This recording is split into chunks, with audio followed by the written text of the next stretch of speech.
Good evening all. My name is Gajendra and I'm pursuing PhD at Chandigarh, and I will be beginning with a series of lecture. I will be covering initially about the fundamentals of the molecular biology, and in that we are covering tools and techniques. So first technique will be electrophoresis.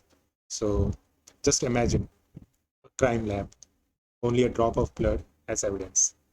How do these scientists identify the person? The technique is electrophoresis. So I will just note down here electrophoresis. Electro. What does electro means? Electro means electricity.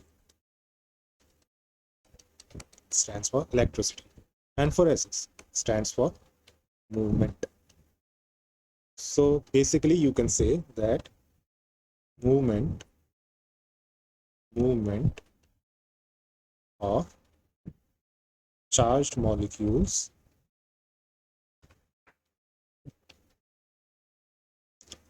under electric field.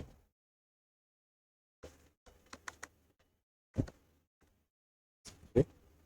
So basically electrophoresis, it is a movement of charged molecules under electric field. Okay. Now next will be the principle. So let's just understand first. In an electric field, there will be positively charged, that will be anode, and there will be one negatively charged, which will be known as cathode. So we know that positive charged molecules will try to move towards the negative or the vice versa, right? So the principle is basic, that yes, the opposite attracts. Okay.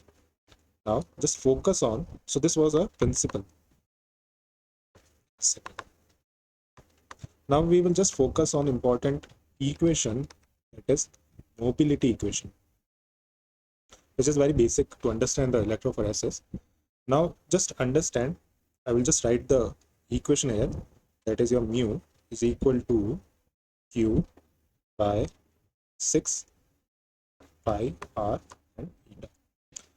Now the q, it is very simple. Q is charge of molecule. Then r stands for radius. Radius means the size of the molecule. So we can see that this mu, which is our mobility, it will tell you the mobility of particle. So it is directly proportional to q, that is your charge. Higher the charge of molecule, the better will be the mobility. And if the size of the molecule is higher, the mobility will be low. Then the eta, it is the viscosity of the medium. Don't worry, we will try to understand all these terms. So eta is viscosity of the medium.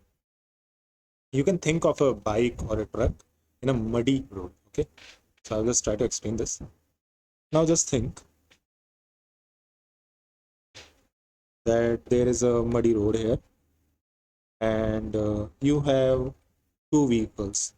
First one is your bike.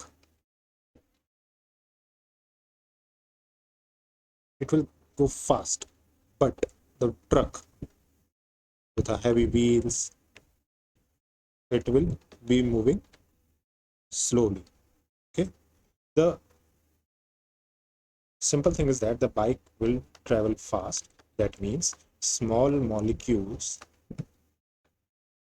will move faster, and the bigger molecules, that is like a truck, it will move slow. Okay, and this is our medium. Okay. Then there is another way to understand this, or way to see this, that is the force. So force is equals to voltage, that is denoted by E, and charge divided by the distance. So there are two ways to look at this, either from your molecule perspective or the force which is being applied, that is your electric field. So as I said that higher voltage means faster migration, but gel may overheat. So you have to apply science. You can't just increase the voltage and you just increase the migration. In this case, there will be disadvantage that gel may overheat and may melt down. Then there are different types of electrophoresis. Mainly there are two. First one is the horizontal gel, and the another one is vertical gel. So in case of horizontal gel like this, there will be electrodes placed here, that is a positive, and here there will be a well, and you will load your sample here, and they will try to move in this direction. So your sample that will be negatively charged, and it is moving towards the positive charge. And similar is the case in the vertical gel. So the vertical, it will be like this, and your wells will be placed here, and you will try to load the samples. It will move in this direction towards the, again, positive electrodes. And your sample in the vertical gel, it is mostly for proteins. So as you can do PAGE, polyacrylamide gel electrophoresis. In case of horizontal gel, it could be for DNA or RNA. Okay. And here the gel which is used is agarose. So agarose is mainly used for DNA or RNA, whereas for protein, it is acrylamide. Okay.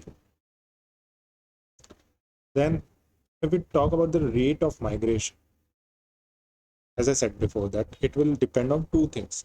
First one is field strength. First factor is field strength, and the second factor is shape.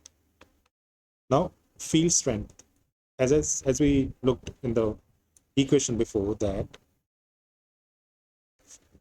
force is equals to voltage charge by distance. So we can understand, if we have to increase that field strength, we have to increase the voltage, and there will be faster migration. But we should know the limits where we have to stop. Otherwise, gel will melt down. The another thing is the shape of the molecule. So if the molecule is linear like this, so we can say the radius is high. And if the molecule is like globular, the radius is low. So who will move faster or further? The globular one. Where these things are applied, where these electrophoresis techniques are applied. So there are places like in DNA fingerprinting, where you want to investigate who's the criminal, if he or she has left the clues. So in case of forensics.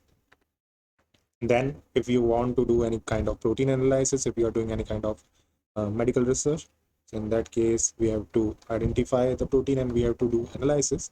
In that case also you can do PAGE. And the other thing is, if you are in genetic research, you can go for DNA and RNA separation using gel electrophoresis. So electrophoresis, basically it is a molecular marathon. Okay, and tiny molecules which are racing on a gel under electricity. So that is all from my side. We will meet in next class. We will see about what is SDS page, what is agarose gel electrophoresis in kind of detail,